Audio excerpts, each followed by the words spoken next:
over there is the parliament. I can see the freaking parliament from my room.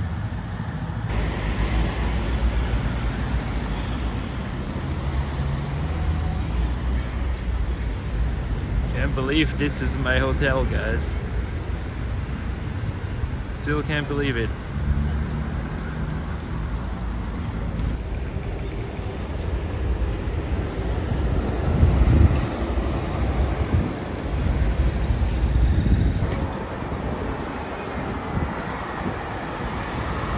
Here is the Parliament building, and the Posta means, I think, post, maybe? I don't know. Massive. A lot of flags here as well. Serbia is a pretty proud nation. They have their flags everywhere, literally.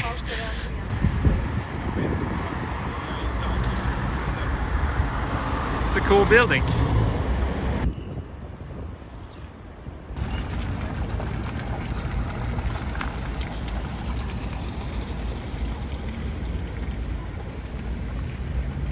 Playground in front of the parliament. Interesting. Now let's walk over here to the post.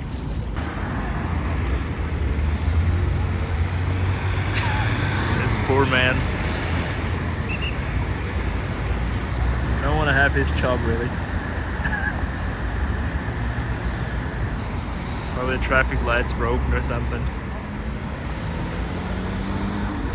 That is the most impressive post building I've ever seen in my life. Wow. Looks like a whole parliament in itself. And we're blocked by a bus, but wait. There is the parliament. A lot of Serbian flags. Here's where they protested the past weeks. In the weekends it was all full of people protesting. We saw it on the news.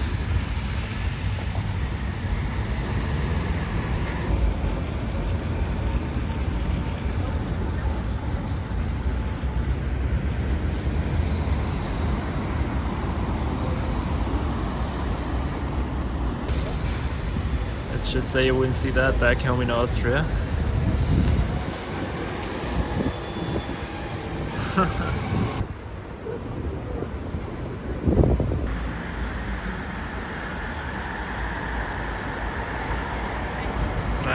Bank from my home country, Austria. And this is the Michaela street, which is like a fancy, street with lots of shops and fancy restaurants and all that. It's like the Oxford Street.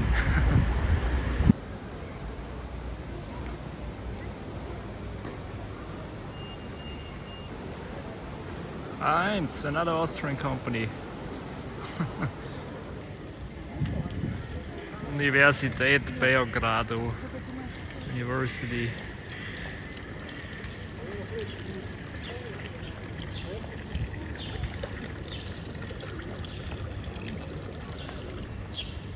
This street is really beautiful with the trees and the lanterns and then the beautiful houses on each side. Really nice.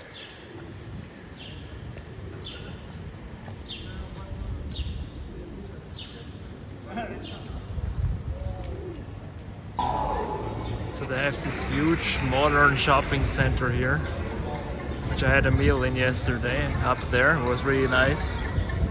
Funny is they have this new modern, really nice shopping center, and then on the other side they have this, well, house which could need some renovation, so it's weird.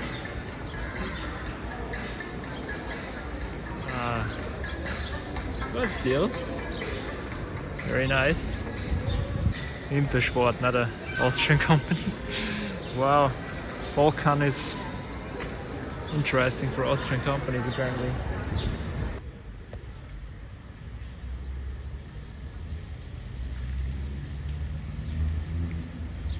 A lot of souvenir shops here.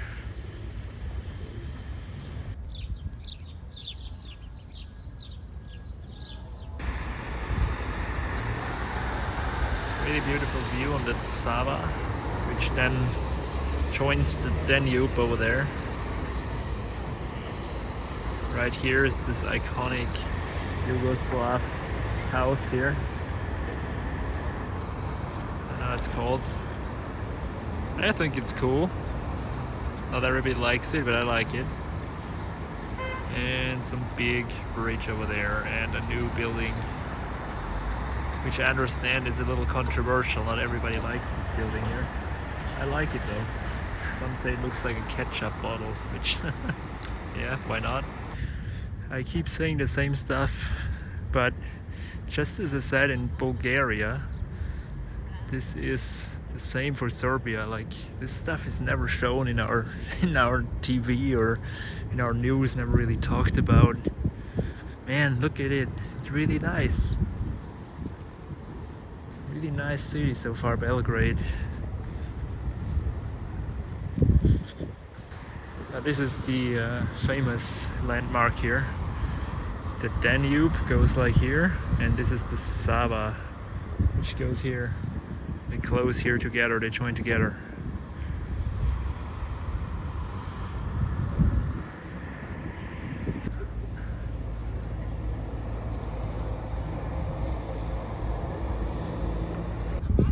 This house looks like from Germany. Now the best thing about this, well, first of all the view, but also it's free. You can go up here, nobody charges you. That would never happen in Paris, I tell you that.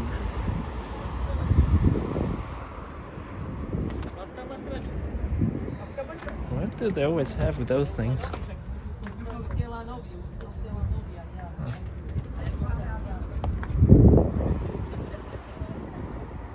Nice.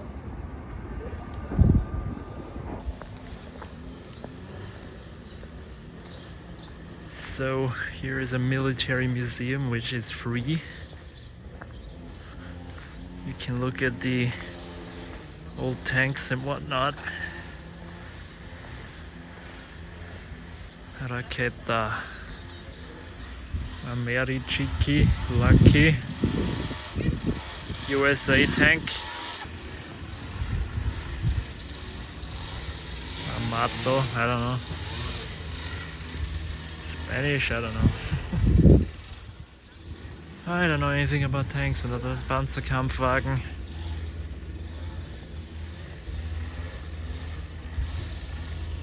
Oh, interesting nevertheless. This looks... Another USA tank, okay. There you need a dinosaur park, Jurassic Park, Serbia. Jurejski, Borgski, whatever, I don't know.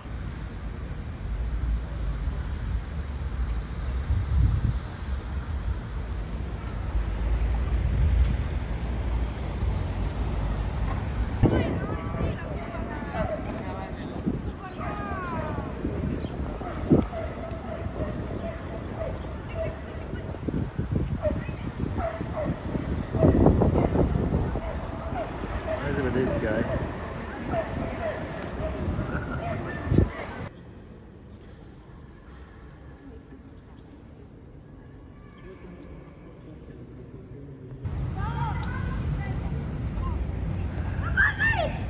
So far, first impression of Belgrade is really, really good. When I came here, I had very little idea. You know, we have always our kind of picture of the East in the West, like from the news, from the history, you know, the Balkan, Yugoslav wars and all that. But you very rarely really hear about the culture because people have never been there or very little only. And you only hear stories, you know, from the elderly who remember mostly the war. But there's more to the region than that, really. It's a really cozy city, and a shame that not so many people are visiting it. It has really big potential. I think it can, it should improve its tourism a little bit, but it's not that easy, I know. What is it with those guys? Why do they all have those shirts on? So here I am now in front of this administrative building, and behind it is this beautiful dome. I don't know how it's called in English. It's called, like, in German, Dom der Heiligen Sava, the Dome of the Holy Sava or something. I don't think it's the river, is it? Sava River. But that they go to the church in a year. Freaking Americans here. So I took a bus, which, even though it was stuck in traffic, managed to be on time. And I had a lovely chat with a dude who has been to Austria. I mean, how cool is that?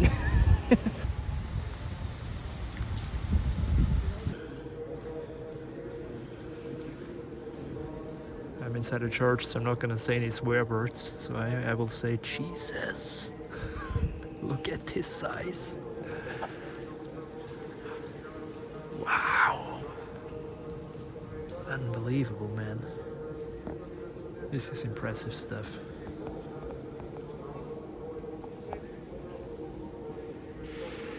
Look at this, guys. This is the brand new district called Belgrade Waterfront. There's again this skyscraper and a really nice new area. Not bad at all. Really fancy, man. So much money invested here. Are we in East Europe? Yes, we are. Wow. So I was just in a coffee shop and actually had a chat with the waiter a little bit, because he heard me talking German and he asked if I was, like, here for business. And I'm like, no, just here for vacation. And so we chatted and said, wow, this is impressive, you know, all those buildings, especially that one. I like that one. And he said, yeah, but not everybody in the city likes it. But I suppose it's the same for every, like, new big project in cities. But I can't really say a lot against it. I mean, I suppose there are apartments, of course, for the more wealthy people, but I mean, it's nothing new in the world we live in, so yeah, why not?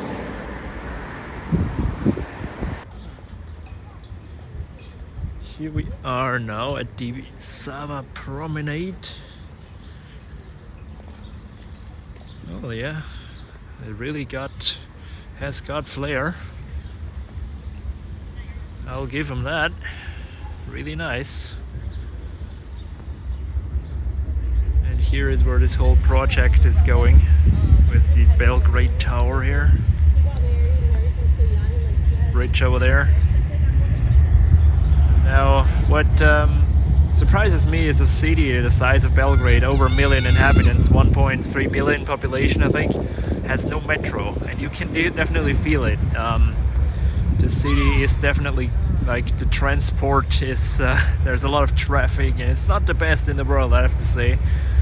So they have to improve on that. So yeah, I suppose the public transport, just from the feel that I've been getting here, is just on edge. Like, they will need more. But with that said, I got actually everywhere I wanted relatively fast. Sure, the bus got stuck a little bit in traffic, but then it was rush hour, so I have to forgive it a little bit. So here is this, what they made here, this promenade with the new buildings. And yeah, I mean, it's nice. It really is a nice area here on the Save. Really nice.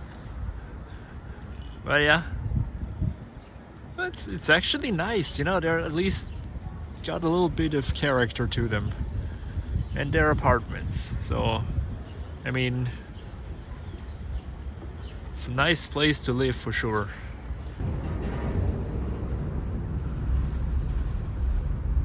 And this goes on for still a little longer. I suppose there will be also coming some high-rise buildings. Just a guess though.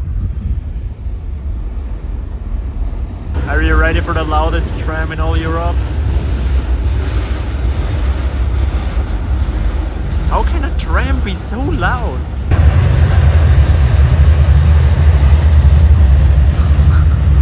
Austria, guys. What are the odds? Today is my final day in Serbia. Just had breakfast and then we'll check out. Yeah, it's a shame I'm leaving. I really like Belgrade. It's a city I really enjoyed and I wish I could stay longer. Still haven't seen everything of it and there's still a lot of places I could go, but I just don't have the time. So originally I also wanted to go to Novi Sad for this day now, but that didn't really work out because it would add an additional like 100 kilometers. No, what time is it? 200 kilometers to this already very long trip. And I'd rather spend a couple of more hours here in Belgrade and then go and like, instead of like hustling through Novi Sad, which yeah, it's also not really the point of visiting a city. Serbia, I'll be back for sure. I had a really good time here. So many great friendly people. This is Republic Square. I haven't been to this square yet for some reason. It also goes on over there a little bit. It's the National Museum. Also very nice.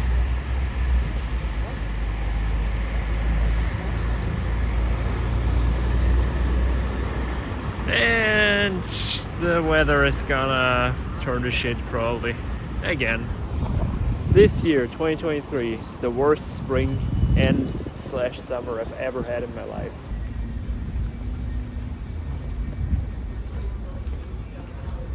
Skadarlija. This is the district.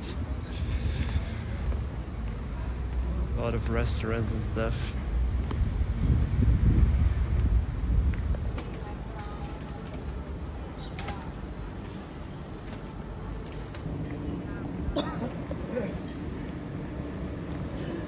This looks nice.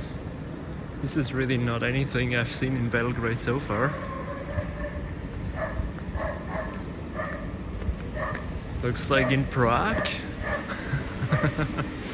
Just with less people, that's not necessarily a bad thing. A lot of restaurants haven't opened yet. It's just too early, it's 10 in the morning.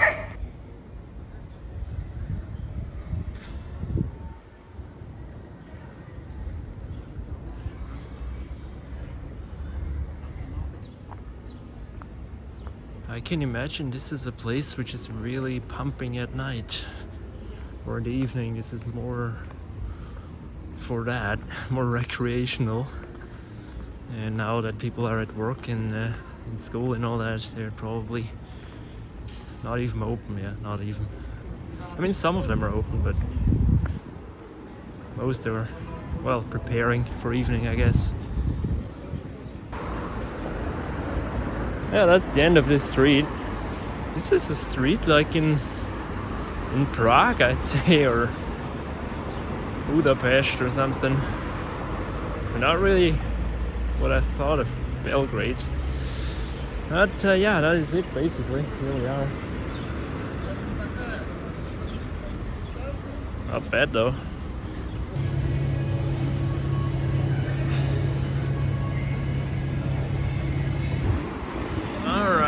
That was it. Bye bye from Belgrade. I would have loved to stay longer, especially now since the weather is getting so nice. But yeah, time is up unfortunately, so that's definitely a city I'll come back to.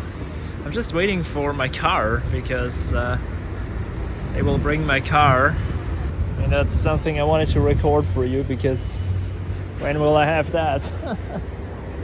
But as you see, it's getting quite lively now with the better weather and afternoon, and people go to the coffee shops and restaurants. And there comes the Mercedes. And it will hopefully bring us back home. Now the Passat is blocking it. Stuck at the traffic light, I don't know.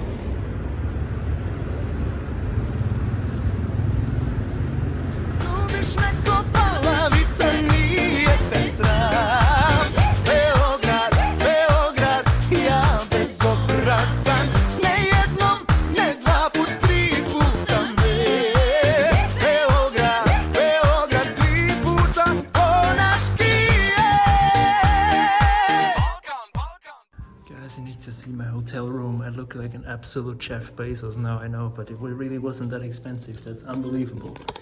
I mean, look at this. This is, man. This is the biggest bed I've ever seen in my life. Like the Tsars. I feel like a Tsar. Wow. Not bad, eh? Look at that. When you get that. Now this hotel cost me, all the horses, 120 euros a night, including breakfast. 120 euros for this. I will insert a picture now, which is about the same price in Norway. I mean, I'm speechless. I actually wanted to stay in this hotel when I planned to go to Serbia, to Belgrade, because first of all, it is the most, like, one of the oldest hotels in Serbia. It has this amazing, like, Tsar architecture, which I just crave. I really love the styling. I decided to splurge on this because, I mean, well, how often do you have that? I mean, seriously, this is... Usually, I don't really care about hotels all that much. And I couldn't care less about those new, without a soul, like, glass blocks, fancy hotels. But this is just crazy. Look at this freaking chair. This is art. This is art, man. Now the view is, yeah, something. Check out the view. So this is the view. I'm in Belgrade. I'm not making this up. This is probably the best hotel I've stayed in. Now it is classed as a 4-star, which this is 4-star is a little low, I think, but this is what it's classed. Now I stayed in a 5-star Hilton in Berlin, and I have to say, I mean, that hotel was fabulous. Like, there's nothing you can complain about this hotel, like, not at all. But it looked also nice on the inside, not gonna lie, really, really nice. But this has more character. Like, this is an old house, you know, like designed by some, I think, like architects from St. Petersburg or something. Like, it has this amazing styling and this history, and this, man, this room is like a whole apartment. Like, also, this was the first hotel that I personally went to where they parked your car. So that was also interesting. Like, the guy said, "I will park a car for you." I'm like, wow, this is like in the Hollywood movies, you know, in the, like, whatever, very fancy parts where they always take the car. This is the Hotel Moskva. I will now go outside, check out Belgrade a little bit, and tomorrow we'll explore the whole city. But now only dinner, and that'll be it. So yeah, see you then.